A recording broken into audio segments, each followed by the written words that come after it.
of mirror TED Talks, but specializing in just recovery solutions for addiction and, similar topics that affect us.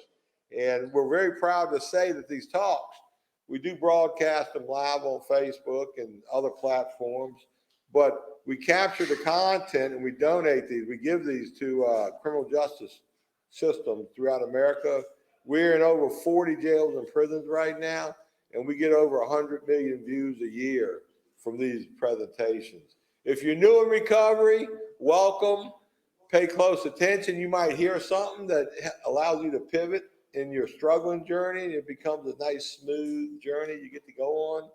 I know when we get the speakers up here, everybody's got their own way of delivering a message, but there's always a message, a valuable message. So get ready for the hit. Our first speaker tonight.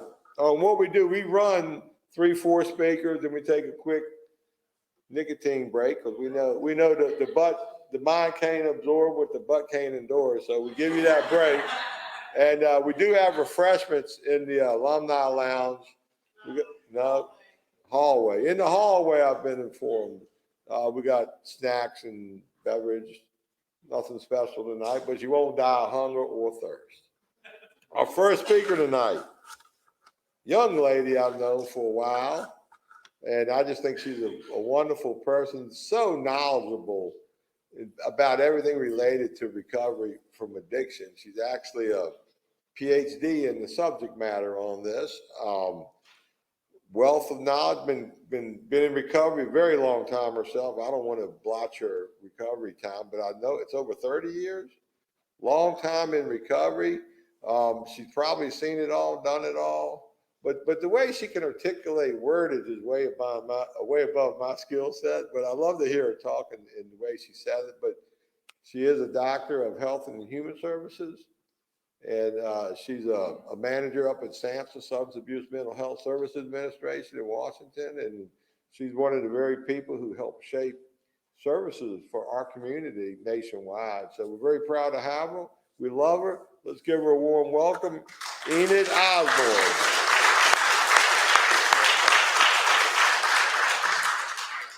Welcome. Thank you.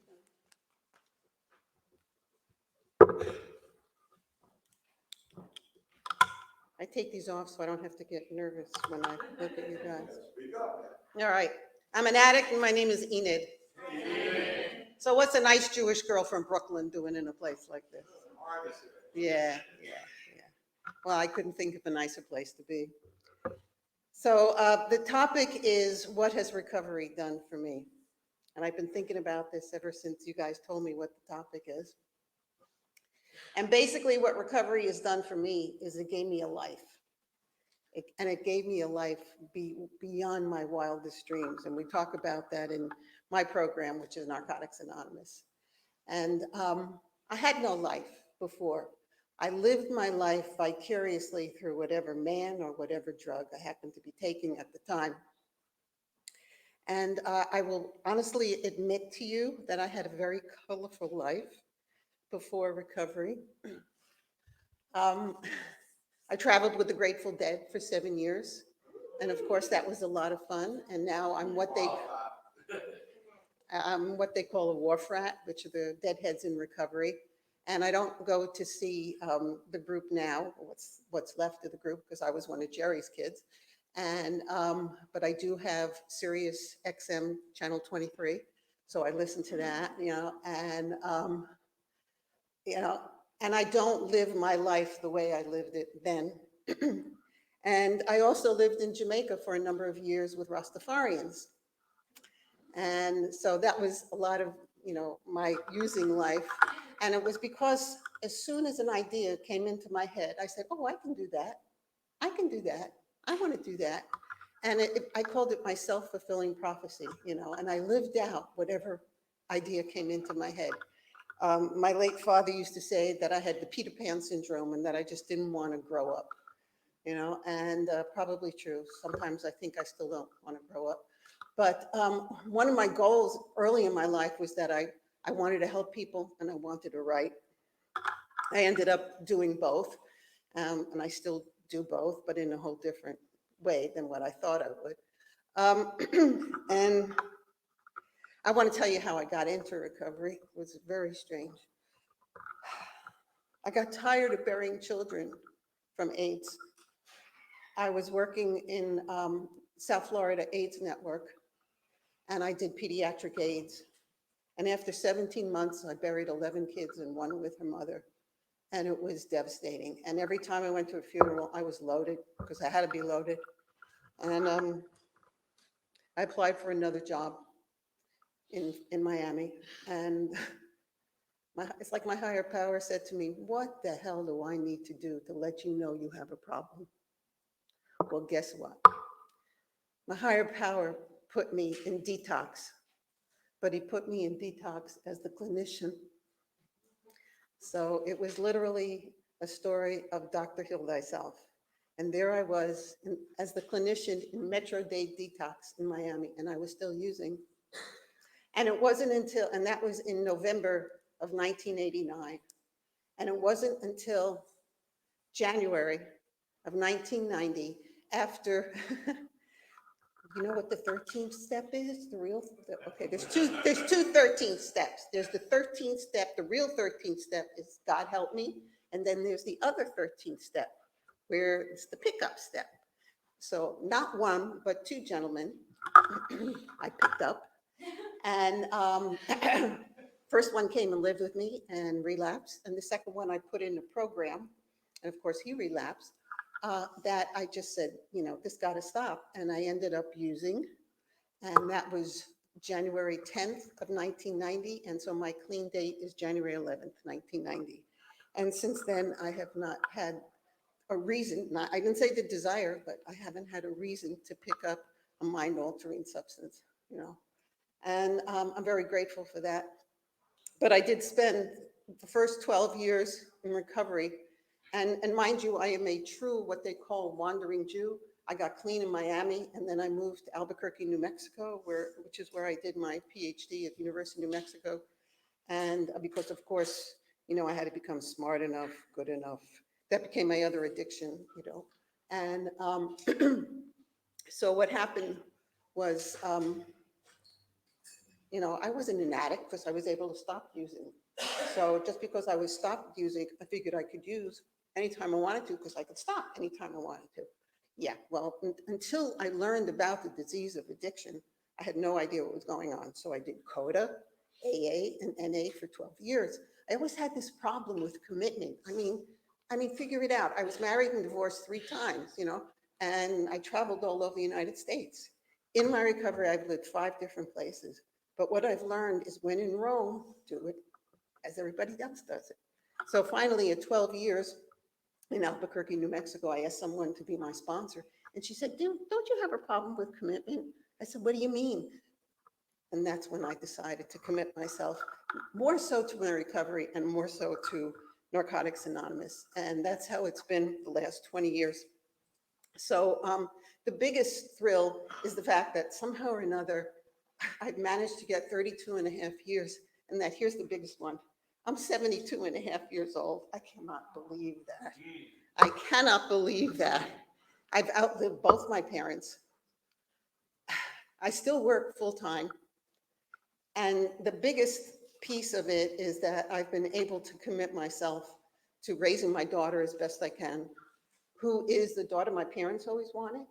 I've been able to, get a PhD, piled higher and deeper, pull, hold, dig, purpose, hope, and direction. And that's what it's given me, a lot of purpose, hope, and direction. I've been able to really have the purpose in my life of helping other people, and I'm very fortunate because I get paid pretty well for that. And recovery has given me the purpose of my life. I never thought about that, when I first walked into detox in Miami, Florida. I had no idea that it was going to be like that because, of course, I didn't think I had a problem. Let's see, I didn't have a problem. Then how come I got busted in Miami in 1983 and ended up in Women's Detention Center? Yeah, let alone I was in isolation, solitary confinement, because one of the rosters that I lived with, gave me the gift that kept on giving. And in 1983, for some reason or another, they thought herpes was the same thing as HIV. Oh, okay. So yes, there were a lot of consequences as a result of my addiction, and making certain decisions. There was behavior that went with those decisions and consequences as a result of those decisions. And believe it or not, there are a lot of decisions that I made during recovery, obviously over the past 32 and a half years, that there've been behaviors and consequences as well. The difference is, after going through the steps 10 times, some of us are sicker than others, I've been able to learn from those decisions and learn from those mistakes, learn from those lessons, and hopefully not repeat them over and over again. And, my life has purpose today. And the purpose is to give back what has been so freely given to me. I don't think I'd have a life today. I don't think I'd be alive. If the drugs weren't going to kill me, certainly the codependency would. I have a mixed blessing gift where I live with a recovering addict who just celebrated 40 years. I say it's a mixed blessing because we met at a place called Almost Heaven, and sometimes it's almost heaven and sometimes it's almost hell. Those of you who know him know exactly what I'm talking about. And one of the best parts is that he brought me down here. We live on a 59-acre farm in Amelia Courthouse. They let me live there, and my life is far beyond what I ever thought it would be. At this age, I was supposed to be retired and down in Miami somewhere, retired. But no, I keep on giving. I keep on giving because I keep on getting. And it's a reciprocal relationship that just blossoms all the time and just gives me so much purpose in my life. And the more I get, the more I'm able to give back. So that's a little bit of my story. So thank you for letting me share.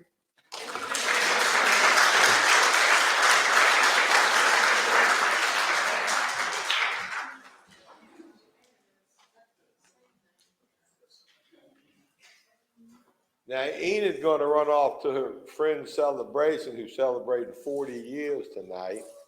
So a lot of you ladies figure out, we're these old timers in recovery. Well, there's Enid right there, and I know she loves to sponsor people, and that woman with 40 years loves to sponsor people. So I'll be sure and hook you up with her if anybody has a desire to get with an old timer. So that's true. All right, thank you. All right, now our next speaker, I got to thinking about the topic, what's recovery done for you?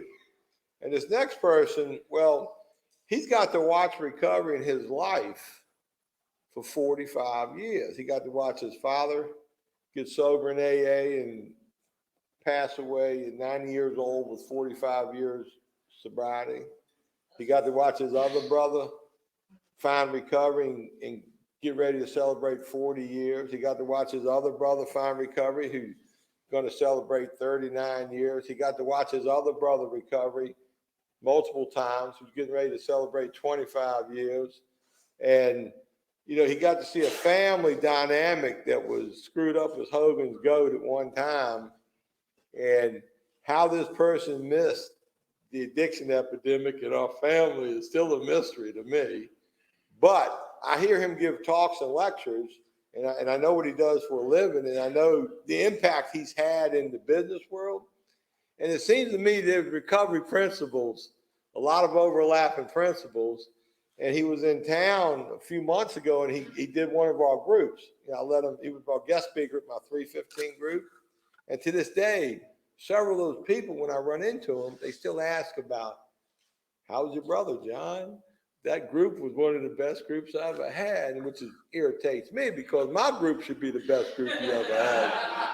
But I know the man has gotten a lot. I know recovery's impacted him. So a family member's perspective on how his recovery impacted you, what his recovery done for you. He drove basically 3 hours one way to talk for 10, 15 minutes, and he drives 3 hours back through rush hour in the Beltway, DC area traffic. So let's give him a warm welcome for making this trip. Shinholser. And I know your sister Sally down in Boca Raton is watching you live on Facebook right now. So the part where you go, hi Mom, hi Sally. Hi Mom, hi Sally. How y'all doing today? Good? So you let me know if I walk off screen. So about 10 or 15 years ago, there was a movie called Flight. It starred Denzel Washington. It was about an alcoholic pilot who took a commercial airliner up in the air, hit a bunch of birds, and crashed the plane. Well, he miraculously saved half the people on the plane, but he also killed half the people on the plane. And go to the end of the movie, and basically he's in court now. And all he's got to do is shut his mouth, because they can't prove that he actually was drinking on that plane. But he doesn't shut his mouth. He opens it up and admits that he actually was drunk while he was flying that plane. They threw him into prison. At the end of the movie, the final shot is he's in a prison cell, actually a room, really small room, all cinder blocks, inside of a prison, and he's conducting what is an AA meeting in there. And he says the following. He says, I know it's going to sound crazy coming from the inside of a prison, but right now, I'm as free as I've been in my entire life. And I know that freedom, just like happiness, are the two things every human being on this planet thrives for. So when John came and asked me to speak here, I'm like, I'm not in recovery. I've been drinking the whole 45 years I've been watching. I take a year here, a month there, dry January there, but you know, it doesn't me. But let me tell you what it's done. It's taught me three things. The first one is awareness. I am so aware of my addictive family, my addictive personality, my addictive self, that every single day since college, and including college, so this is about 50 years now, 45 years, my first thought every single morning is, how much did I drink the night before? It's my very first thought. See, I live on the edge, and I walk myself off the edge. I see what has happened to people. I've watched John and Peter and David bring hundreds of people through my life in some fashion, whether they're sitting at the Thanksgiving table with us, or they just stopped by my house because he's on the way to Karen Foundation to drop somebody off or pick somebody else up. So I see all this stuff, and I know what my life could have been or will be if I don't stand vigilant to this disease. The second thing I've learned is compassion.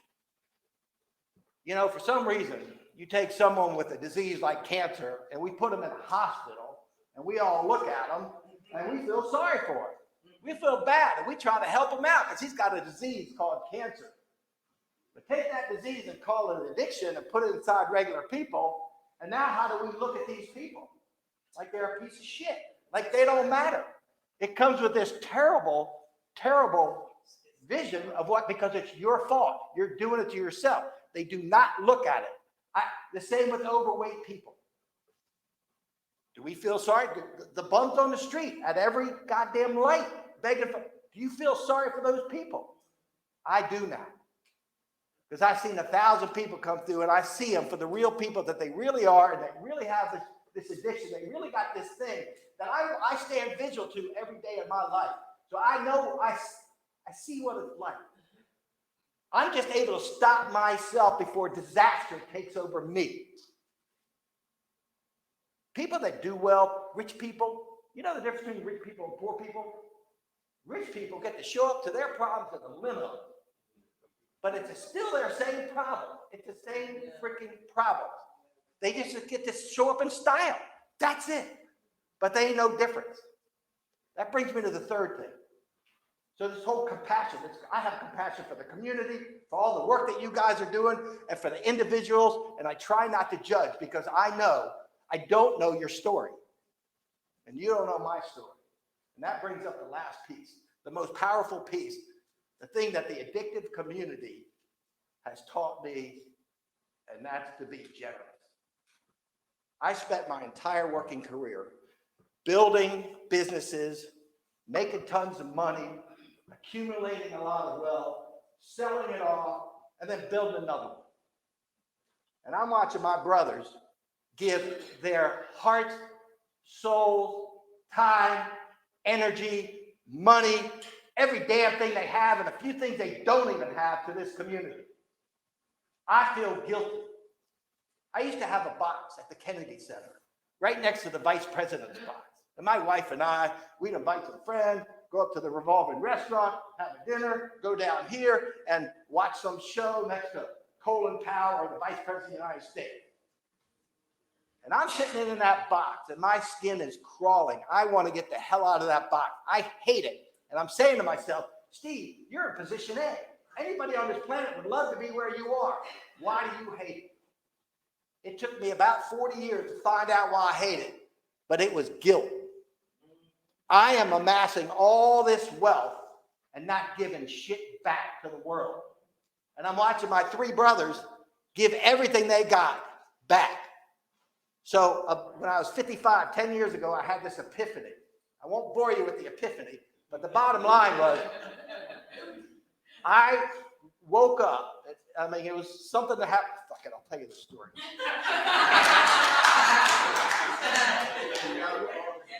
When I was in the pond business, I was the biggest, baddest pond company in the United States of America. Well, they had the same guy in Canada, my age. He pulled to go get his daughter at the dentist, pulled in front of somebody, got killed instantly. 2 weeks later, just after Christmas, we were all going, about 40 of us, 45 of us, to a little pond symposium in Cabo San Lucas, Mexico. We were going to honor Perry's death by sending up these balloons, the white balloons. So we lit 45 of them, and we sent them all up there. And we're all 45 of us standing on the beach, and all these balloons go up, and we're on the Sea of Cortez. It's a full moon, a little gentle breeze, and it's just a beautiful night. And all these balloons just start to drift like in the jet stream this way. They start to flow back this way, and all of a sudden, one balloon by itself starts floating off. Now, tears are coming down my face. I'm looking around, tears are coming down other people's faces, and somebody goes, "Hey, that's Perry." Now, Perry was the happiest guy all of us knew. He just had a good attitude every single day. And as soon as that balloon floated away, the big guy who was putting the symposium on, he steps in the middle of the crowd. He goes, "Look, nobody here gets to determine the day you leave this planet, but you and only you determine what you do with your life every day you're on this planet." Perry was the happiest person we all know. So I challenge you to make every day a good day for you. Now they say the teacher arrives when the student is ready. I was ready to hear that message, and I was like, you know what? I believe that. I'm going to wake up tomorrow, and I'm making every damn day a good day. First thing I did was to jettison all my negative friends out of my life. The second thing I did is make a commitment to give like my brothers give. Now, I'm a business guy. I hang out with a bunch of other business people. Most of them don't make the money I make. So I started teaching them. Then I started this group, contractors. I teach contractors who are broke as a joke, and I teach them how to get their lives back, how to get home at 5 o'clock, how to get to their kids' soccer game, how to have a basic, decent living doing that they otherwise, and I never would have done that had I not witnessed what goes on.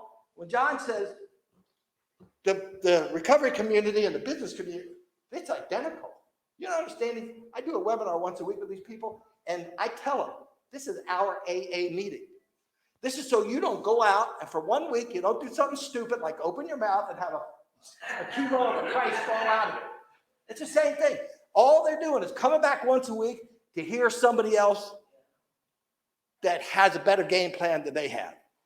So I am here, aware, compassionate, and now generous because of you and the community. And this freedom that Denzel Washington was talking about, this is what I want. I want the one day that I can wake up and I don't have to fight this demon. And I don't have to fall into disaster. And I don't have to count how many drinks I drank the night before.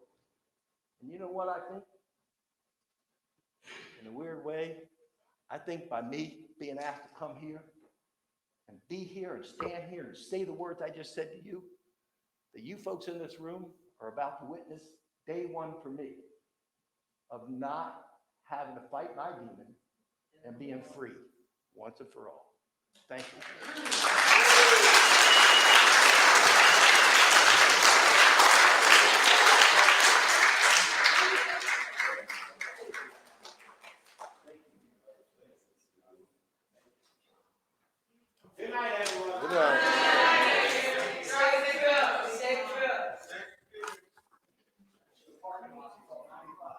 That's dropping the bucket for the family I grew up in right there. Thank you, Stephen. Stephen's also, him and his wife, been super generous to McShin since the day we opened. You know, I've never met a more generous person or brother than him. So he don't tell the full story, you know what I mean? He's super generous, trust me. Anyways, where is Jamie at? Kayla just went to get him. Huh? Kayla just went to get him. He's outside. Doing what? No, she's not. Hmm? Oh, well, I'm not waiting on Jamie, but we did go get him, and he's going to be our next speaker after our next speaker. We got Chauncie Rushbrook, a young lady who I met a couple years ago, there and about, come up into recovery. I mean, just full of snot and gristle and urine and vinegar. I mean, this girl, I wasn't sure how it was going to turn out, but I watched her. Let me tell you what, you ever hear that, keep coming back, it gets better? You know, don't give up 5 minutes for the miracle. You know, the next thing you know, I'm looking at this woman thinking, hell, man, if I could get a female sponsor, that'd be the one for me, man. She got this. So without further ado, warm welcome for Chauncie Rushbrook. Thank you.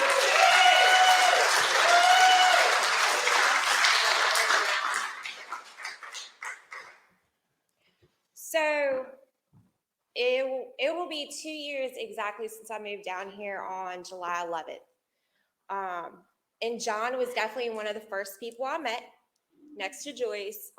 And I came in here with almost a year clean, but I still didn't know who or what I was or what I wanted to be. I was still that 5-year-old little girl, scared, shitless. You know, I'm down here by myself. I don't have any blood family down here. And I fell into a position where this community, which we don't have this type of community where I'm from at all. Like, that's where I found recovery, or I got to know it, but I didn't have the recovery focus that I have now. Yes, I went to meetings, but money and my job were still my focus. I wasn't focused on my recovery, and that's why I went back out. So this last time when I went to jail, you know, a very good mentor of mine told me, hey, try McShin. And I decided to do something different, and I told my lawyer, I was like, I want to sit here. I want to go to McShin. I don't know what you need to do to make that happen, but that's what I want. And I haven't left. But John had this belief in me that I've never had in myself. He's like, that's my rising star right there. And it be introducing me to everyone. And it's just like, just those couple words put something in my mind and planted that seed that maybe I can be something. Because I was always told I was not ever going to amount to anything. You know, especially once my addiction got so, well, not so bad, but to the worst that it had been before. Do I have a relationship with my kids today? Yes. Do they live with me? No. Is that coming in the future? Possibly. But that possibility wouldn't even be here until I found recovery. So here I stand in front of you, 9-time convicted felon, one of the most hated people in my home county, known by all the narcotics officers, and nobody would ever give me the chance that I've gotten down here. I have a good relationship with my probation officer. I know, well, I'm on a first name basis with like all the probation officers between here, Richmond City, and Hanover, but for a good reason, because I've been put in a position because of recovery to help reentry, to do reentry work and help people adjust to, you know, actual society after being in prison for a while. Like, I had to learn all this stuff by myself. Northern Virginia, we really don't have reentry stuff. We don't have a recovery community. You know, there are a couple of like inpatient places, but there isn't that peer-to-peer thing. I came into a place where, mind you, my only rehab was jail. But I came in here, which is peer-to-peer, and learned something different that I can actually depend on other people.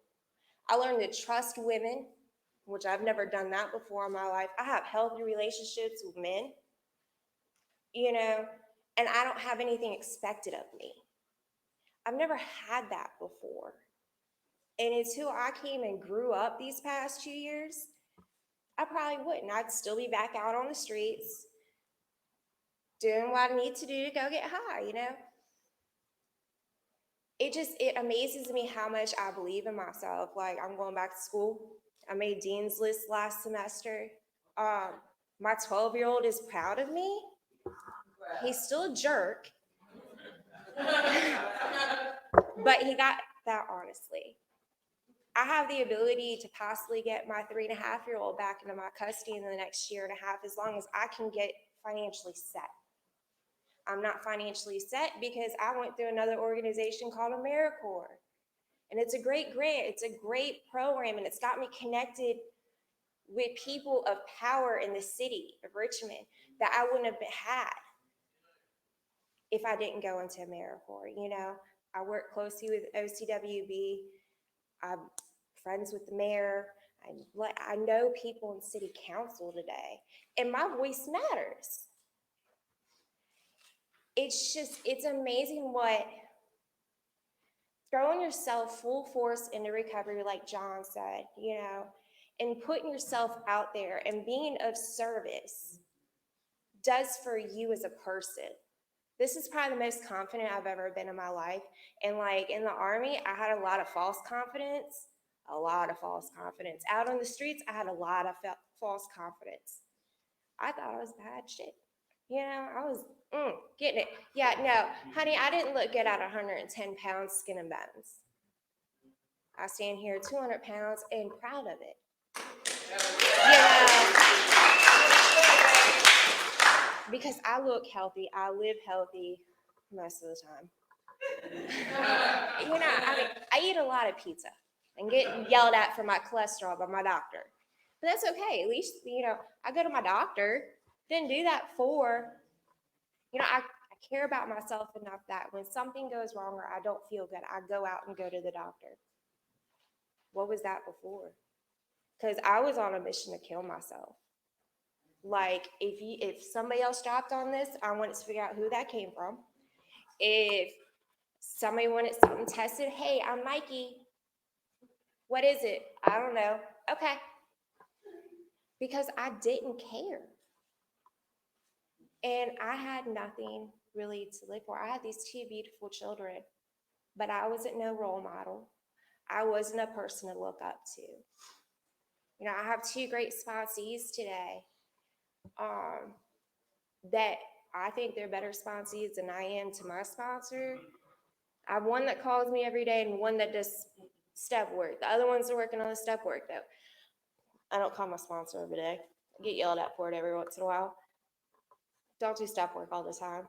Get yelled at once in a while. But you know what? It's something that my sponsor allows me to put aside because either I have work commitments, school commitments, service commitments, convention commitments, McShin commitments. I didn't think that Jesse was going to name me the president of the Alumni Association while we're still trying to put it together. I cannot wait to try to get rid of that title because I have a lot of responsibilities and I want to be able to give everything like an equal shot. I go to regional for our area around here. You know, I have service positions at the regional level, at the area level, at my home group level. But I take them seriously. And when I say or volunteer for something, I walk out of the room. One of the first things that, you know, you get the 3 goods and the 3 bads. The first good is when Chelsea says she's going to do something, she does it. I wasn't that person before. And it, again, it's this confidence thing. I know how to make commitments and stand by my commitments. And if I can't do it, I'm going to tell you, hey, I can't do it, but I'll try to show up if I can. But no promises. I don't make promises to my kids that I can't keep, to my family. You know, I'm still not allowed at all my family members' houses, and that's okay because that's their decision. My immediate family allows me to come to their house. I have a relationship with my mom for the first time in probably 20 years. Like, I call her, she answers on like the second ring. Never happened. Normally it goes to voicemail because she thinks I'm asking her for money, which I don't have to ask her for money anymore. But my newest venture is I just got cleared through Chesterfield County Jail. I've been cleared through Richmond County Jail. And I like going to the jails. I like being able to help. But hopefully, say y'all's prayers for me too. I want to be able to work in the jail. And like I just got off probation, so that's one of the things. Yeah, I got off early on 5-year probation. But that's one of those things that I want to do. I want to help people get into treatment versus sitting in jail. And I'm just praying that I get this so bad because I'm a product of this program from George Mason. And I love the people that they have helped that I've seen become success stories like myself. Because we're not a very high percentage. John likes to remind us 3%, 3%. It's not a big number, but to be counted as part of that 3% is the largest thing that has to remind me, it's not worth going back out. It's not getting any better out there. If anything, it's getting worse. So with that, I'm going to shut up. Thanks for letting me talk, y'all.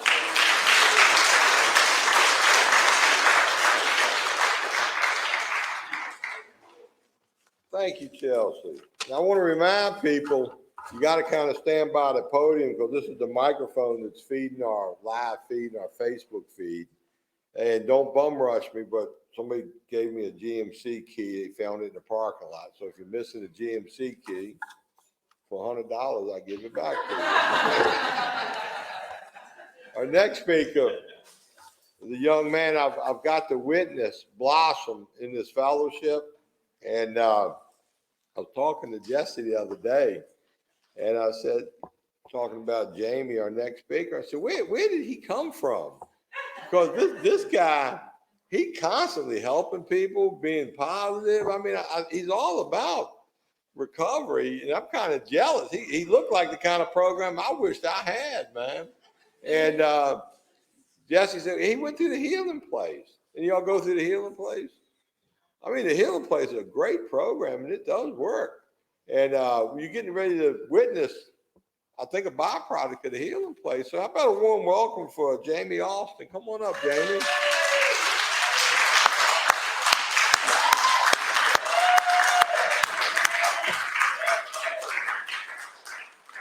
I might add, he's a good-looking boy, too. Man. I mean, Big loud. All right. Good afternoon. My name is Jamie, and I'm a person in long-term recovery from substance use disorder.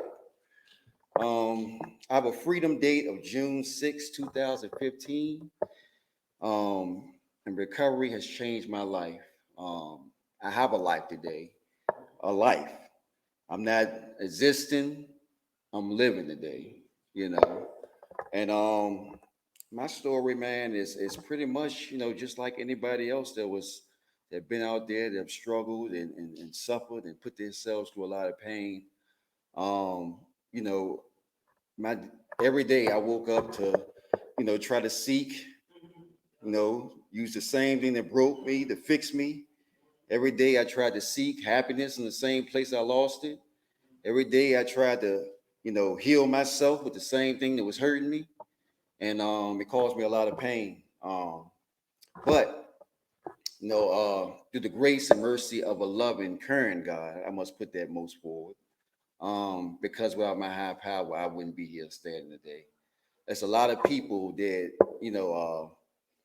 that try this way of life, and they'll walk right past the solution and never even, attempt to even try to, get help. So, I'm a byproduct of like miracles, like we are examples of hope today. And, I came in the healing place in 2015. I am a product of healing place. I'm alumni of the healing place. I came to that program in 2015. I didn't come there actually for recovery. I came there to get out of jail.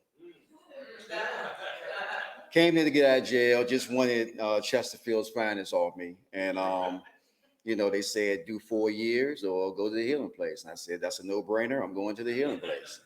But I got in that program, and it was a lot of people that encouraged me, that empowered me, that came down there and gave me hope, that made me feel a part of, because like I was really trying to find a way to differentiate myself out. But the more people told their stories, the more people, came down there and shared their experience, strength, and hope with me, the more I started to realize that like I'm no different, it's things I always identified with, even when I couldn't identify with a person's pain. With a person's story, and that was pain, because I definitely knew pain. I put myself through a lot of pain. I could identify with the feelings, how I felt, because I remember at the end of the road, I was walking around alive and feeling dead inside. I was empty. I was still dressed up. I was a dressed up trash can. Still dressed up, trying to hold on to a little bit of hip hop I had left. But I was a dressed up trash can. And I could identify the fact that when I put substance in my body, I didn't stop. So that was all I had to identify with at the beginning. And I stayed in that process. I commenced that process in 2013, the first time. I got to a sense of getting stagnated. I thought that I graduated. I thought that I could just go on and live my happy life. And, I took my cap and gown and I just went on. And for me, that doesn't work for me. Recovery for me is for me to be vigilant in my own process, for me to continue to keep working my program to the best of my ability. And when I stop doing the things I do, I go back normally to the person I was. They told me if I don't do what I got to do to maintain my recovery, I can go back to what brought me in recovery. So I stopped doing what I had to do for my recovery. And, I had a reoccurrence in use, and I went out there and I stayed out there for a year and a half. And, I was beaten really bad. They told me to let go or get dragged and then let go. Either way, I'm going to let go is how much pain I want to put myself through. And I put myself through a lot of pain. I got dragged.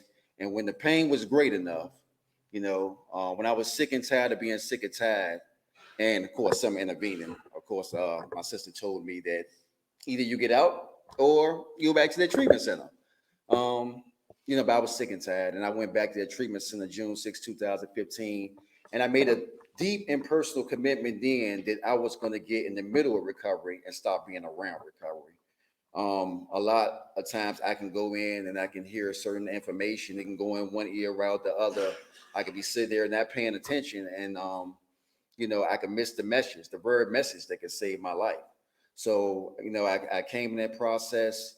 I did every suggestion that they told me to do, most of them, not all of them, most of them.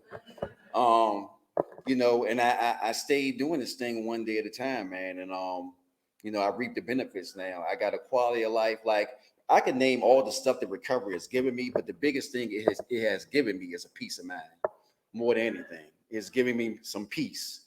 I could sit with myself, like I'm always used to being on the go. I got to be here. I got to be there. I got to be there. Like I could sit with myself and just enjoy my day. I have a quality of life where I don't let other people, what they say and do, dictate how I feel about me. I have self-esteem today. I came in with no esteem. You know what I'm saying? Then it came to low self-esteem. Now I got some self-esteem today. I can, because I would let people dictate how I feel about me. I let other people tell me how to feel about myself.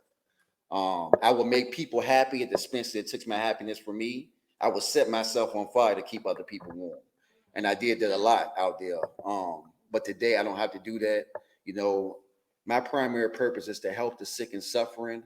And even not just the sick and suffering, just the people out there, I want to be a maximum service to God and to the people around me. And that's what I do to the best of my ability, because I remember it's my responsibility because somebody did it for me.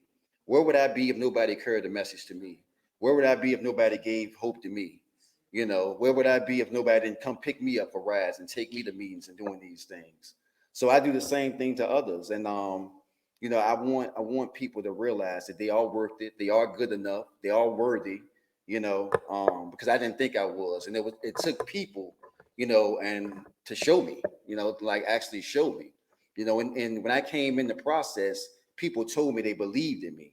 And I can tell you right now, the place I came from, it wasn't nobody telling me they believed in me inside there. You know what I'm saying? Nobody told me, things that like lifted my spirit in there, So like, I'm just grateful for this process, man. Like I said, it's amazing the gifts of recovery that I have today. I'm a father to my kids. My kids live in San Diego, California, but I still talk to them. Actually, coming over here in 2 weeks, so I get to spend time with them and be a dad, not ripping and running. I can be there and be a father to them. I could be a brother. I could be a son. I could be I could be a friend. My mother, she passed in 2020, to pancreatic cancer. And I got to sit beside her bed and hold her hand, actually the day her funeral is my freedom day. It's the exact day. So I literally left her funeral and went and celebrated 5 years right up here, in this very church. So, that showed me that regardless of whatever I go through, perseverance, with perseverance and a higher power, God in my understanding is bigger than my problems, and recovery is nothing I can't get through. So thanks for letting me share.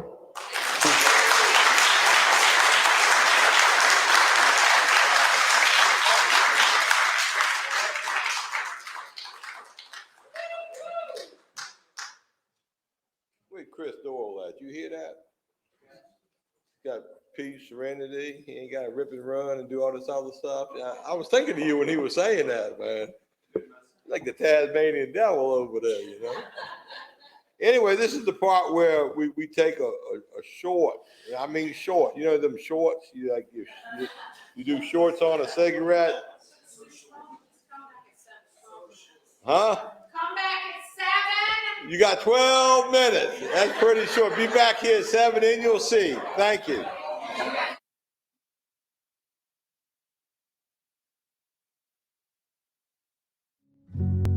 How do you start a recovery community organization? How do you start a recovery community center?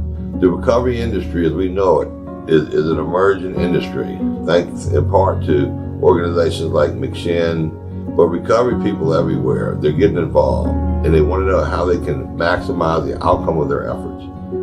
It's not for the meek at heart or the weak of mind. You got to have some real inward strength, fortitude, courage.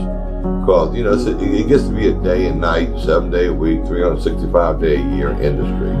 There's nothing so simple about it. How to create awesome, authentic recovery community-oriented systems of care with whatever it is you're working with. We have, I think, one of the finest authentic recovery community organizations in North America. We have a 15,000 square foot recovery center, over 100 recovery beds. We're currently full-time in 3 jails. We've showed other local recovery communities how to percolate, emerge, and become good, awesome organizations. So, a lot to learn here, a lot of reason to be part of this. So, more later. Thank you very much.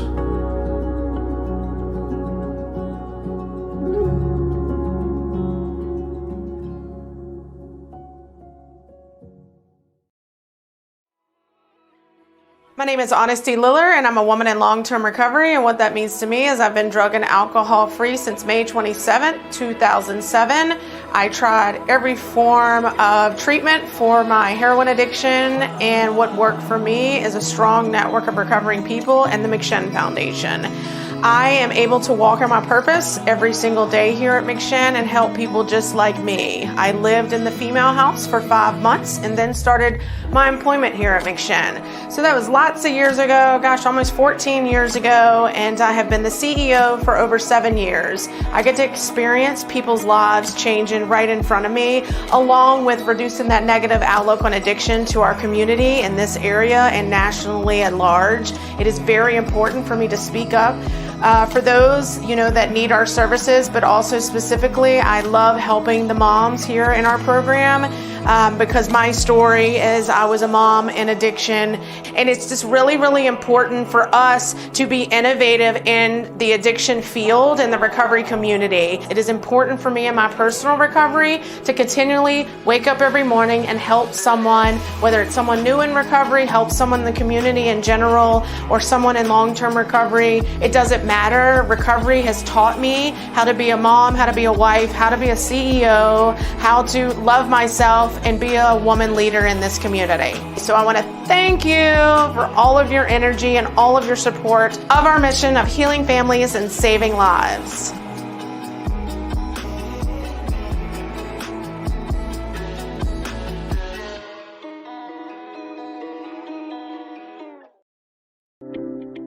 My name is Monique Runge, and I am the Peer Community and Program Liaison here at the McShin Foundation. What that means is that I assist our Director of Female Programs, and I also assist our CEO with special events and social media.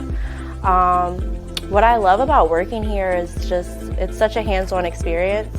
I get to really dive in deep with the women when they first get here in their intensive program, and kind of see them grow from there and progress through their recovery journey. I love how hands-on everyone is here. We all have lived experience, so it gives it something special, and it's something different. And it's just awesome to be part of this team that helps show women that there's a better way of life. The grass is definitely greener on this side, and I believe in them just like they believed in me here from McShin. I actually went through McShin's intensive program last March. My clean date is March 18th, 2021. And I moved up through the sober living homes and actually eventually ended up becoming staff here. So it's pretty awesome that they saw something special in me and showed me that I couldn't do this, and now I'm able to show these women that they can do it too.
My name is Nathan.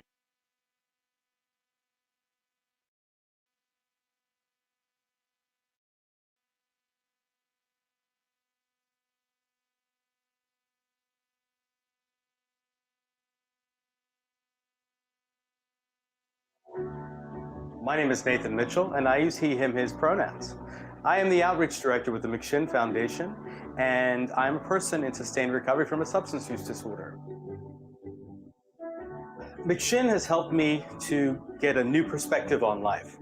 I was first introduced to McShin through a jail program in Northern Virginia. I was mandated by the courts to come to Richmond, where I thought I would serve 30 days, do the intensive program, and then go back north. It was just a little over 4 years ago.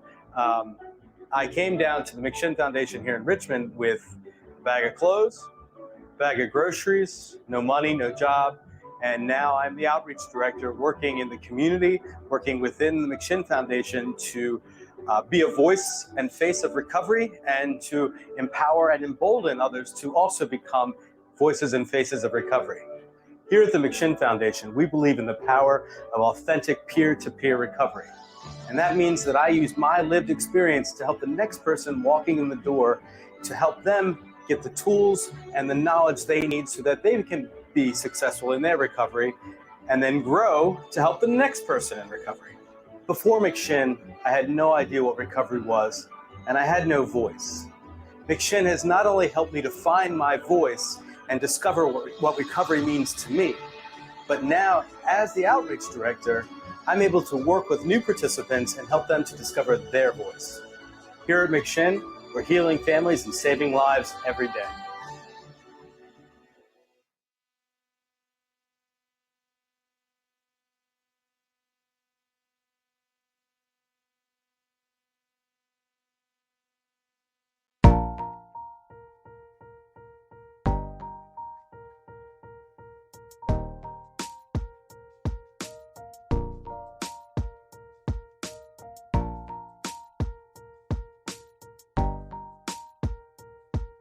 Hi, my name is Christina Davis. I am an AmeriCorps member at the McShin Foundation.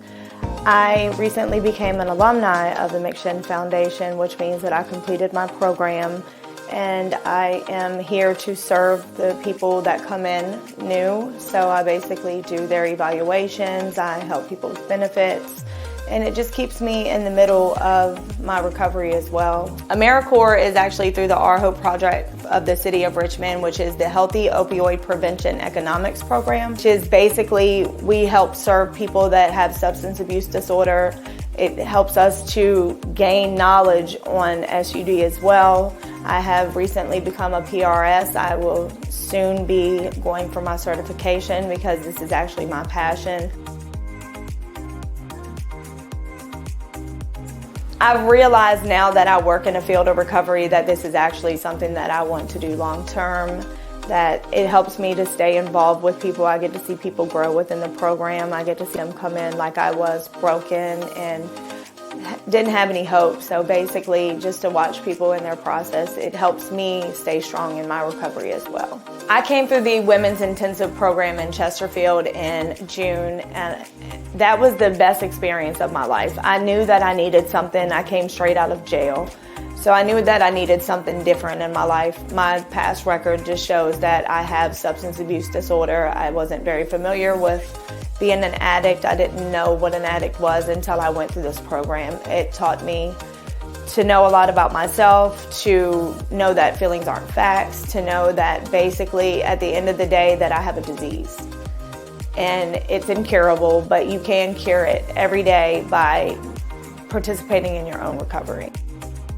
I'd like to say that the McShin Foundation has helped me gain strength. It has helped me to be a brand new woman today, and that I'm very grateful for the opportunity to be part of such a great foundation.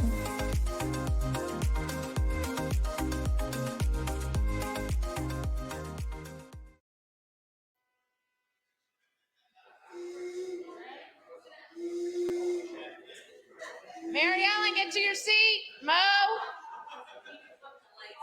Bristol coming in late, John. Obviously. All right, we good? All right. So I'm Honesty. I am a woman in long-term recovery since May 27, 2007. So for over 15 years, I am a proud alum of the McShin Foundation. And I am the co-founder of Care Talks, a mom, a wife, a best-selling author, a lot of cool things because of recovery. So recovery freaking rocks. That's really my speech for the night is recovery rocks. And if I can do it, you can do it too. Hands down, trust me. But I'm not here to do a full speech. So a couple things, I want to just express how important these talks are. It was not 100 million, it's over 1 million. You said 100 million. Replay the tape. My role in life is to correct John Shinholser.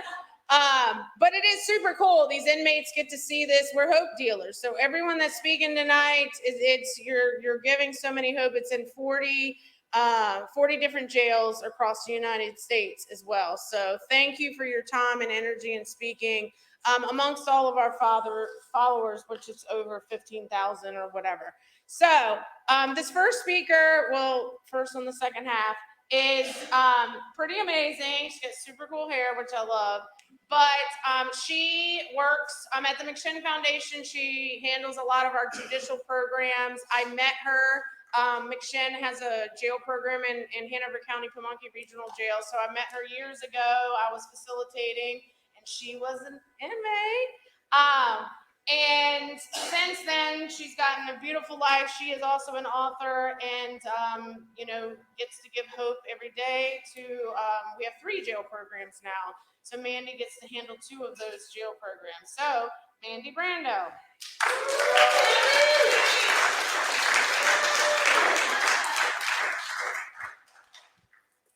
Hi, my name is Mandie. I'm an addict. I wish I could see all of you that are incarcerated out there. I prefer to speak to a captive audience. I'm more comfortable. I'm more comfortable, I think, dealing with the inmates sometimes. The topic for tonight is, what does recovery mean to me? And I was overwhelmed with that to begin with. I thought I might as well explain, what does air mean to me? Because for me, I can't live without my recovery. I don't live without my recovery. About 10 years ago, ballpark it, because I'd like to run for political office so they can, the media can dig up all the dirt on me and I can piece together my 20s. But I figure it was probably about 10, 12 years ago. I was in some more legal trouble, and my PO and my lawyer got together and they said, well, let's get you into treatment again and see if that'll help you in court again. And so they contacted my local community services board, who returned with this response. We have treated Ms. Brando previously to seemingly no avail. We would prefer to divert funds to someone we feel we could actually help. Ms. Brando is a lost cause. And, somewhere deep inside, I think about, if you have a little devil on your shoulder, that's your addiction, and the angel on your shoulder, that's your recovery. The devil on my shoulder said, oh, y'all think I'm a lost cause? You ain't seen nothing yet. Let me show you what a lost cause is. But that angel on my shoulder screamed, someday, somehow, I am going to come back and shout to the world that nobody is a lost cause.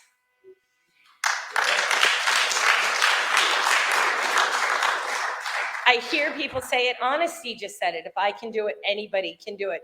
Y'all, I am the proverbial. If anybody can, if I can do it, anybody can do it. That's the hope shot. That's the hope that that's my mission in life, is to go into as many jails as I can and look people in the eye and say something uplifting, say something positive, say, you can do this. because I had to rebuild my life from scratch with an extensive criminal record and 20 plus years of addiction. It's why I do what I do now. My entire mission is to see people walk out those doors into a life they are completely capable of living and not ever come back to jail again. For me, it's all about the connection. I can stand up and I can teach about brain science and coping skills and all of that wonderful psychoeducational stuff. But I promise you the real work is days when I just come in and I'm like, you know what? Let's just get to know each other. What do y'all want to talk about today? And building relationships with people, building connection. So many of you have heard me say, and it's a quote from a TED Talk, that the opposite of addiction is not sobriety, it is connection. And for me, that proved to be true. Recovery means to me that I have more than one family now. I got my family back. My mom and dad can look at me with some respect today. My dad will let me borrow the car or $20 and not worry that he's not going to see me for a month. I have my children.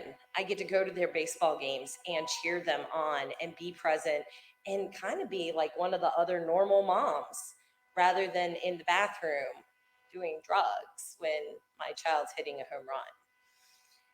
I have my McShin family because I get to work here and we really are like a family, dysfunctional and crazy, but loving through and through, and we got each other's backs.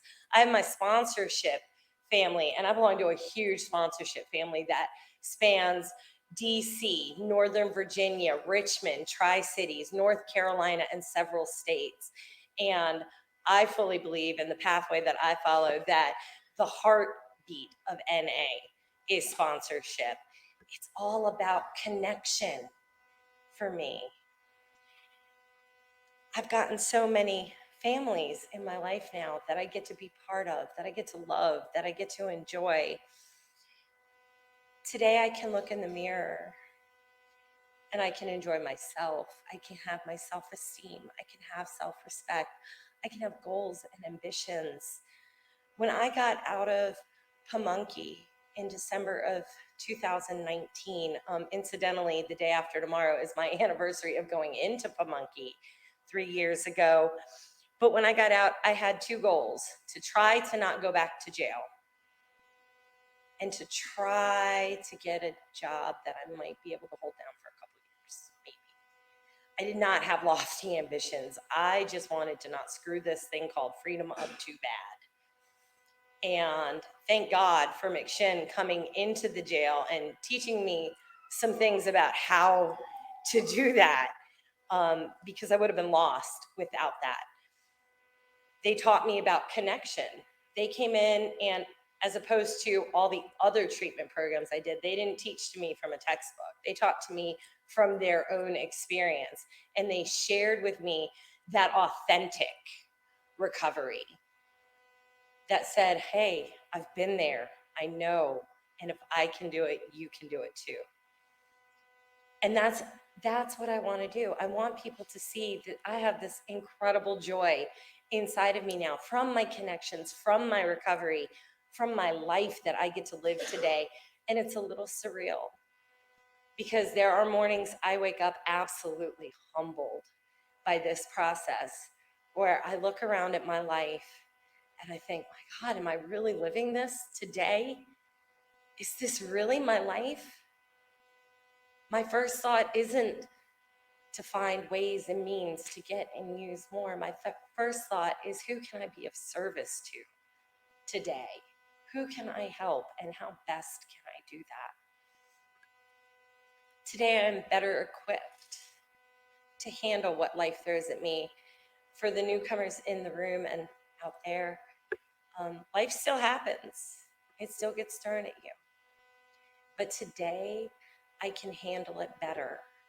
And I have people to back me up when it happens. I have that connection with other people.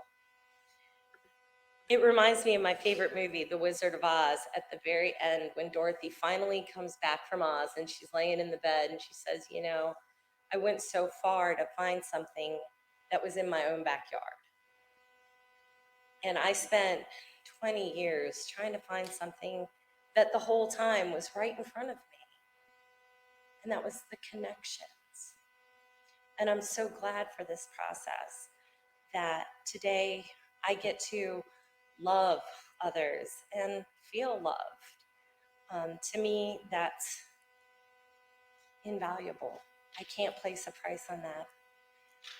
Recovery to me, it means basically what air is to me. I breathe recovery in every day. Every morning when I get up, that's the first breath I take. And I breathe that in for me. And then I get to breathe it out for others because I can only keep what I have by giving it away. And that is such a joy. Thank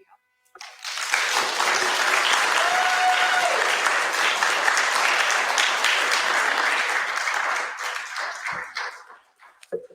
So jail recovery programs work, just saying. All right, the next speaker, you came through McShin, yeah, so she's a McShin alumni.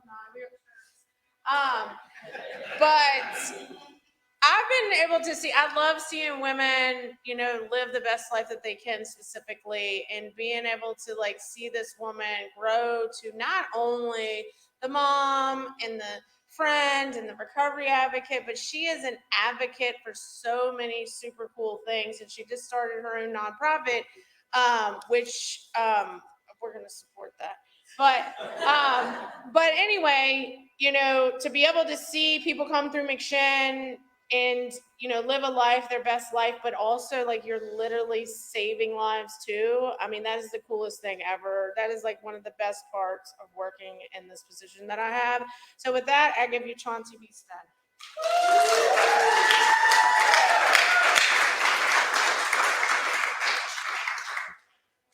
Hi, I'm Chauncie. Wow, this is a lot scarier being like up tall and looking down on people. Maybe I could shrink. Yeah, so I was like super excited to come here today, and then SCOTUS like ripped the rights out of my wombland, so it kind of threw me off a little bit. I won't get too political. So yeah, so I came through McShin. McShin was the first place that I like experienced recovery. I had tried to do the NA thing before I came here, and the first time I was like, oh, these self-righteous people, like nobody's as bad as me, like for me, like they could never help me, and like never looked back until I was driving around trying to escape the FBI. And I called up my best friend Jill, who was working here at the time, and she hadn't talked to me in years. She wasn't, her family and her boyfriend wouldn't allow her to talk to me, but respectfully, you know, I stayed away because she came into recovery and like I was not a good influence. So I had to get her phone number from somebody else. And I called her in this parking lot because I was living in my car, and I'm like, so I'm not really sure if the FBI is after me, but I kind of think they are. They could be. But I need to get help or I'm going to die out here. I was 89 pounds. I was on any substance you could give me, mainly heroin and methamphetamine. And she was like, okay, come up here to McShin tomorrow and, you know, we'll talk about it. So I came in there and they were like, yeah, if you go to Tucker's and detox, we'll scholarship you for 2 weeks. Because at this point I had no contact with family or anything. So I was like, okay, cool. We were up in Brandy's office when she worked in here, and I heard later that I smelled so bad that she had to spray her room. I mean, I was like literally like, it was awful. So I went to Tucker's and I came to McShin. I did really well for a while. Then I went to Eco Flats and I just thought I was like in heaven because it was like co-ed and I could like hang out with the boys, and I fell off again. And I I fell off again. Stay away from the boys. So I got violated. I ended up in jail. And while I was in jail is when I really just had this epiphany of like my whole life I've been like trying to like escape these drugs and like don't do drugs. And all this time my brain is just hearing drugs. And I was sitting on, my bunk and I was just like, I need to flip this and figure out another focus. So that's when I was like, I am going to now focus on having a successful, fulfilling, happy life. Like, I'm not even going to worry about the drug thing. This is just what I want for the rest of my life. And incidentally, drug use was not a part of that fulfillment. So I got bonded out to a different RCO, and I stayed there for 18 months. It was a long 18 months, but I had nowhere else to go. But because of the relationships that I had made in recovery, I was able, a felon, my boyfriend a felon, both of us had evictions. We were able to get rent a house right up the street, right in the middle of our community. So I wrote down the definition of recovery that SAMHSA has, which is my favorite. It's a process of change through which individuals improve their health and wellness and live self-directed lives and strive to reach their full potential. I really love this because now we're seeing more of this, there's new pathways that are coming along, and this doesn't mention anything about abstinence or cessation of drug use, which for me, that's what it looked like. I am a person that maintains abstinence. I understand that I can't even take Benadryl, and that's just something that I have to accept. But yeah, I love this because there's so many different pathways, and I love seeing people grow in that. So like I encourage people, like if you're not, feeling the NA thing, I did the NA thing for 3.5 years, and it's just something I don't vibe with anymore. But instead of just like completely just being like, fuck recovery, I was like, let me check out some other things. There's Smart Recovery, there's Dharma, there's Celebrate. I do a clubhouse meeting on this app every Thursday and really like still stay engulfed in recovery. And recovery taught me a lot. I came in, I had really bad depression and anxiety, still do, but I'm medicated now, and that makes things a lot better. That's recovery to me, was taking care of my mental health, because like I see a lot of people have like these crazy stories and they went all through this stuff in their addiction. Mine was more of just a mental torture in my bedroom at my mom's house until I was kicked out. Like, yeah, some crazy things happened, but like in my brain, like I was just in this mental prison. I remember before I even went to jail, I was dope sick watching Orange is the New Black. And I remember watching it and just so sick, and was like, that's what I feel like right now. What they're going through right now is what I'm going through on the inside. And when I made it to jail, it was literally like that. And I was like, okay, I can piece those together. So when I came in, I masked it very well as being obnoxiously loud. Like very obnoxiously loud. Like anybody that knew me when I came in, I was just wild and loud, and like it was like a nervous tick, really. And it was just me compensating for being so scared all the time. I couldn't even, call and make my own doctor's appointments. Like, 30 years old and I'm scared. I'm still scared, but now I do it. I just finally got like a PCP this past year. But, what recovery gave me was, I learned how to talk to people. I learned how to pick up the phone and call people even when it was uncomfortable. So I learned how to do stupid things like call the doctors. I started hanging out with women that had things in their life, that were owning businesses and things like that, and asking them, how did they do that? And now I own my own cleaning company. I have a clothing line, and I have my own harm reduction nonprofit. And I like, even saying that, I feel like this crazy imposter syndrome, because I'm like, how did I get here? Like this timid girl that couldn't even make a phone call is now like boss bitch status outside of like outside of an MLM, like real shit. And it's scary. And right now I'm just like fumbling through the motions and like getting everything done in the last minute because I have ADHD and, you know, I've learned how to cope by doing things at the very last minute, but I'm really good at that. So, you know, we keep that there. And yeah, I wanted to mention something else about recovery and what recovery means to me. Looking at recovery from a harm reduction standpoint, the recovery definition from harm reduction is any positive change. And I think that really empowers people who are still using, because those people are still worthy.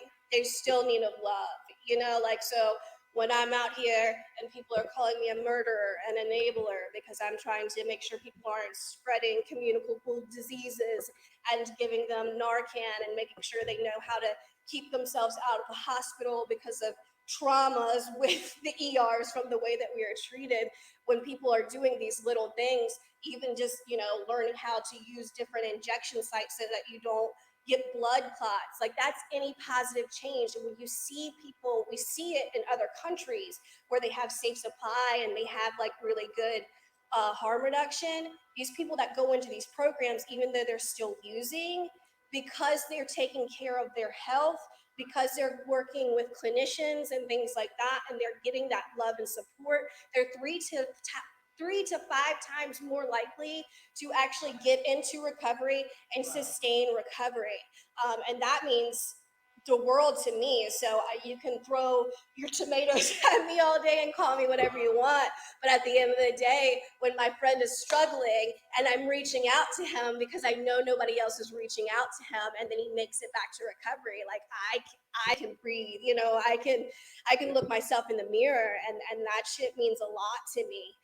So my recovery looks like a lot like Mandie was saying, you know, it's that connection. I love that, you know, the opposite of addiction is not sobriety, it's connection, because it really is, and that's connection even when people are still using, even when people return to use. Sometimes we have to balance our own personal boundaries. So if you're in early recovery and your friend is using, and it wouldn't be good for your health to be there for them, that's understandable. But, you know, our boundaries should be placed on protecting ourselves and not to punish somebody else. And yeah, I completely lost my train of thought. Addiction is connection. I did know that we need that support. And then what else did you say that I really liked? I can't even remember. But yeah, so like they were saying too, like if I can do it, anybody can do it, because I really just never believed that I would have any kind of strength to pull myself out of my bedroom at my mom's. Like I was on it, like I was not employable, like I was just a scared, sad, broken little girl from all the trauma in my childhood.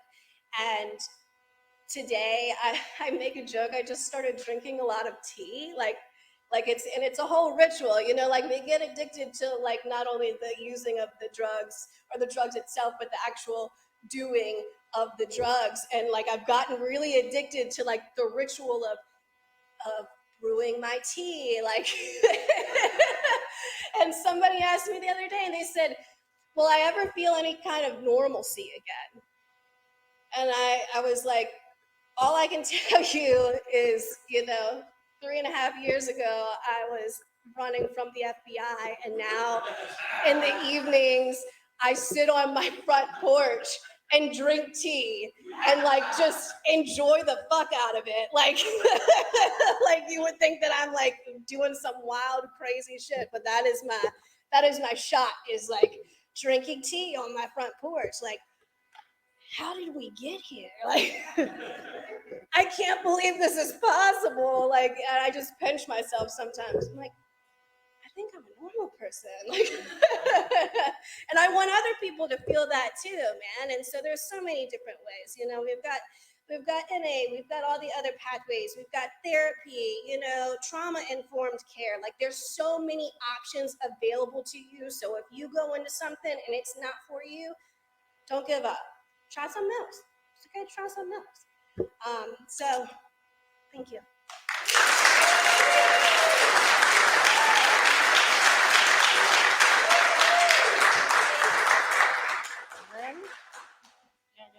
All right, thank you so much. What's the name of your nonprofit? The Where You're At Foundation. So follow them on social media now. Okay, you got it. Yeah, you are. Okay, our last speaker, we got a little surprise for you. He is comes, moseying past my office with his music, right? And I've listened to some of his stuff, and I wanted to be able, again, once we take away the drugs and alcohol, whatever you use before you came into recovery or wherever you came from or went to, we have these beautiful gifts that we mask, with drugs.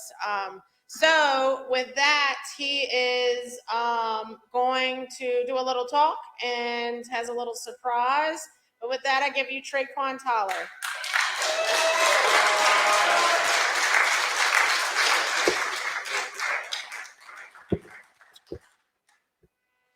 Use that talking.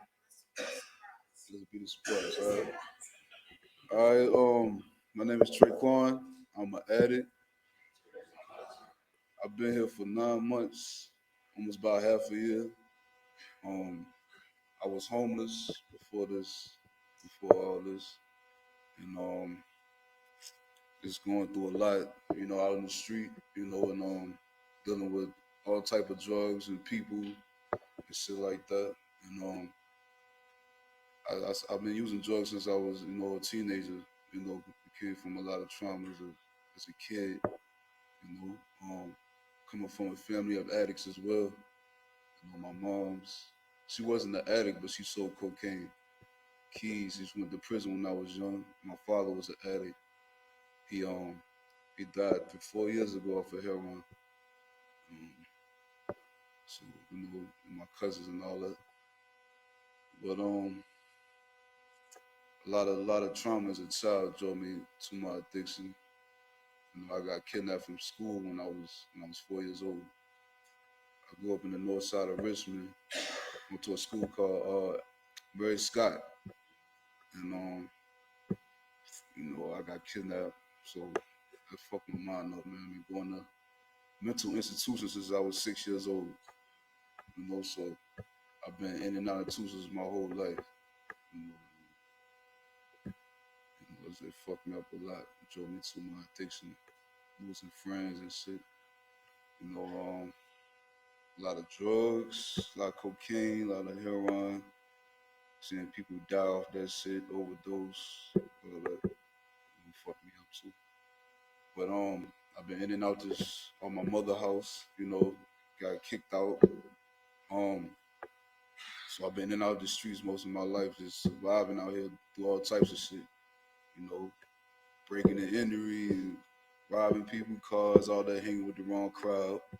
You know what I mean? Just had to separate myself. But through them last 9 months, I was living on the street, and a graduate from the McShin got me out here.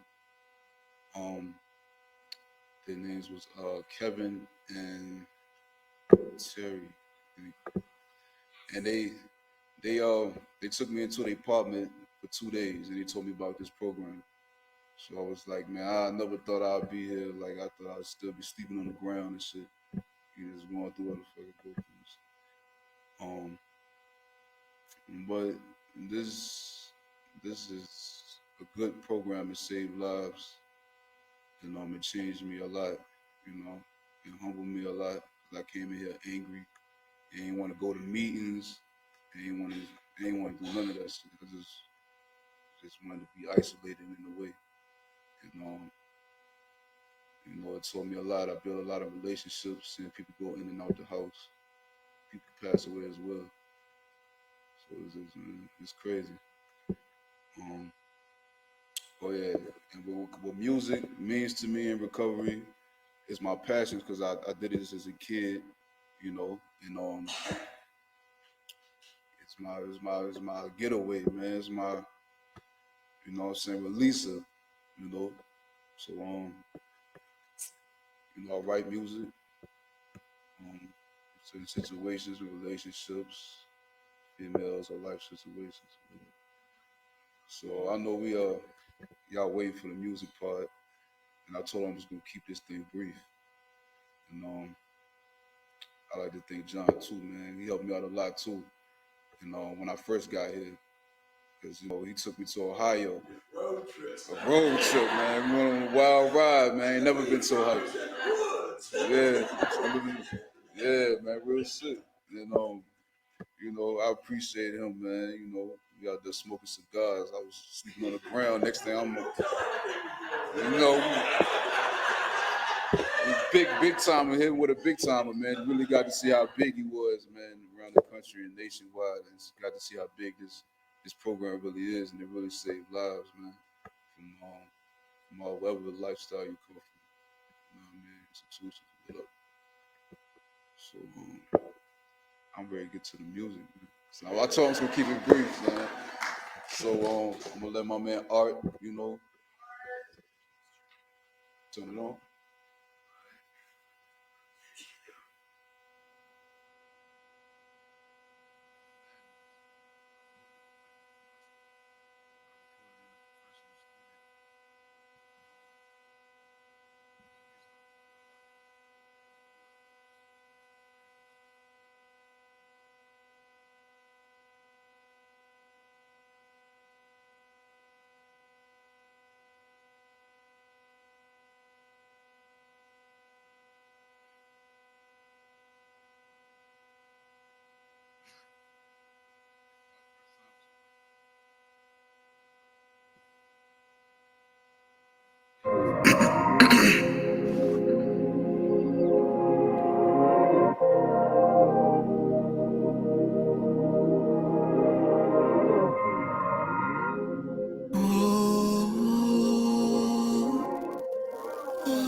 Dealing with the madness.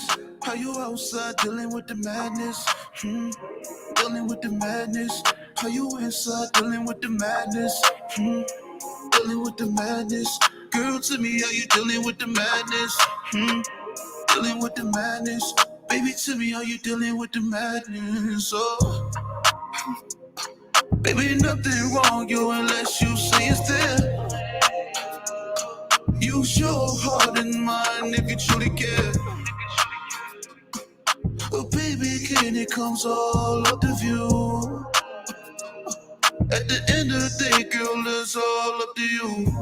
Dealing with the madness. How you outside dealing with the madness? Dealing with the madness. How you inside dealing with the madness? Dealing with the madness. Girl, to me, are you dealing with the madness? Dealing with the madness. Baby, tell me, are you dealing with the madness? Oh.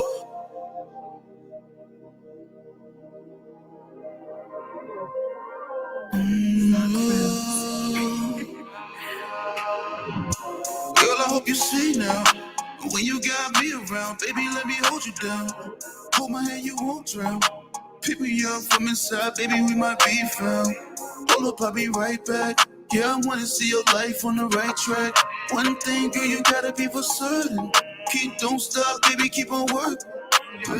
Yeah, I know you hurting. When you out, baby, just don't do your worst. When you out having fun with your girlfriends, and you acting like a totally different person. Hey girl, don't let them take your style away. All that pain, baby, you just pass away. All them tears, baby, you just fall away. And I came through and you found the way, yeah. Dealing with the madness. How you outside dealing with the madness? Dealing with the madness. How you inside dealing with the madness? Dealing with the madness. Girl, to me, how you dealing with the madness? Dealing with the madness. Baby, to me, how you dealing with the madness? Oh.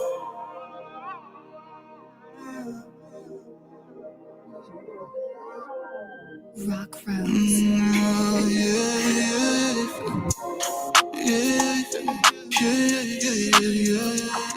Yeah.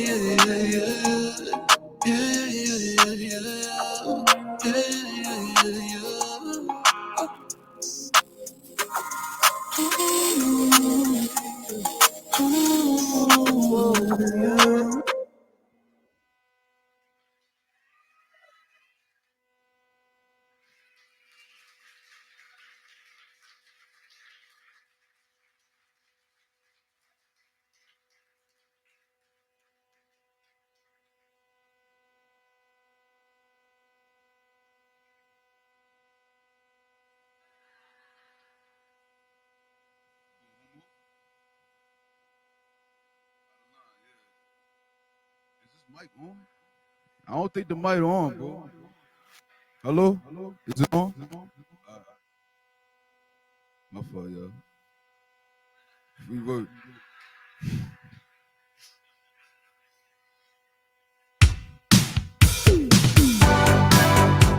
Feels like I walked out of line. Feels like there's nowhere to go. Feels like we all out of time. Till the end, I don't know. Feels like I walked out of line. Feels like there's nowhere to go. Feels like we got no more time. Till the end, I don't know. Set at a prospect in mind. Falling in the life that's designed. Calling for words that's unknown. Going through a phase at the line.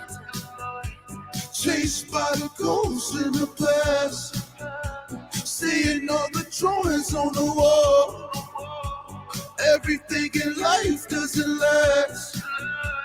No matter what, we can't have it all. Feels like I walked out of line. Feels like there's nowhere to go. Feels like we all out of time. Till the end, I don't know. Feels like I walked out of line. Feels like there's nowhere to go. Feels like we got no more time. Till the end, I don't know. Feeling like we all are trapped. Until everything just fades to black. We're feeling like we about to crash. They pay you with equal fire. Then against the light is desire. Talking you the truth to a liar.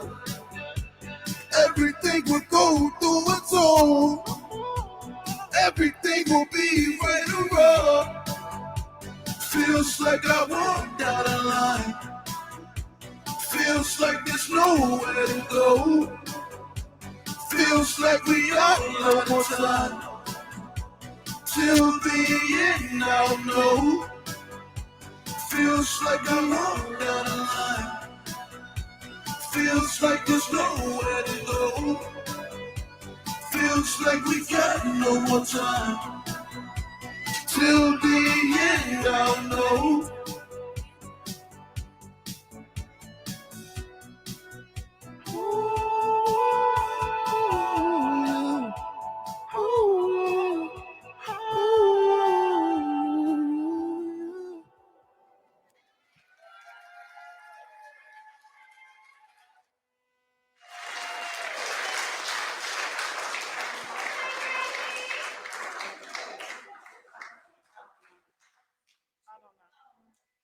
All right. So if you're listening out there and would like to sign him, 10% of proceeds comes to the McShin Foundation. Or you can get famous and make donations. We'll set up a fund. So that is our event for tonight. We'll just follow Care Talks or McShin on social media for the next event. I don't have that really planned quite yet, but we do have some amazing events coming up with McShin. July 8th, all are invited. This gentleman named Jeff Johnston is doing a bus tour. He had lost his son and his wife to addiction. McShin is the Virginia state partner for that tour. They have one state partner, and that's us. So July 8th, here from 6 to 8, all are invited, free event. And we have Rice's daughter, which is Ms. DC, going on to be Ms. America. She's trying to be Ms. America. Bismarck, gorgeous, beautiful. Rice is alumni of McShin, and his daughter is super smart and super gorgeous. So she's a product of Rice back there. Is coming, yeah. And then we have Recovery Fest in September, award-winning, SAMHSA 3-time award-winning, huge event. It won't be here this year. It'll be at Hanover Courthouse, Ruritan Club out in Hanover County. So it's the first time in 2 years we're going to be smoking meat, not drugs. So we're going to have a bunch of stuff, barbecue, People's Choice barbecue, a chipping contest with the golf club. Just call it chipping. I don't know. And a ton of stuff. So if you would like to attend that or volunteer, see me or email me. If you're a nonprofit, you get a table or a section for free. Just let me know. We're anticipating about 2,000 people throughout the day because the barbecue, KCBS, that brings a lot of people in too. So let me know about that. And that's pretty, we got to just follow us on social media. Oh, I've got my first ever book signing tomorrow at Barnes & Noble. So it's super cool to see people and being one of those people that I walked to McShin 15 years ago and I had 2 bags of clothes and I hated myself and I hated my life and I wanted to die.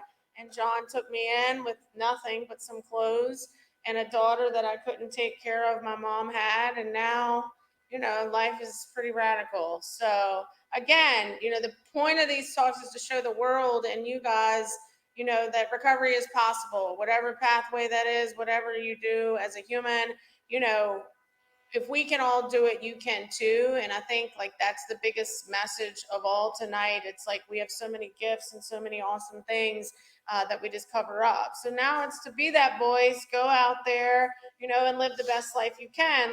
Your brother was saying, the dude that got hit with that car, I live my life to the best of my ability on a day-to-day basis. You never know what is going to happen. Why be miserable and hate your life when you're a human on this planet?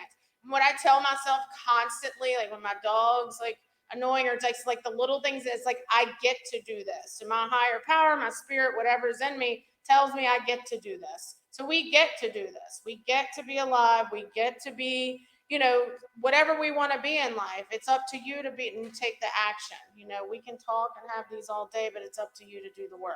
So again, if I can do it, you can too. Anything else? All right. Have a good night. Thank you.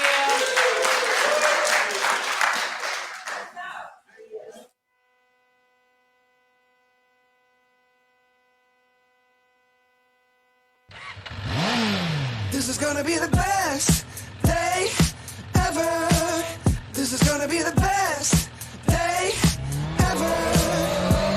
Wake up, top of the morning. The bacon is crispy, the coffee is pouring. My meditation is peeling an orange. The bank says I'm already scoring. I got a parking spot right outside. Step into my brand new ride. All we ever get is green lights and blue skies. This is gonna be the best day ever.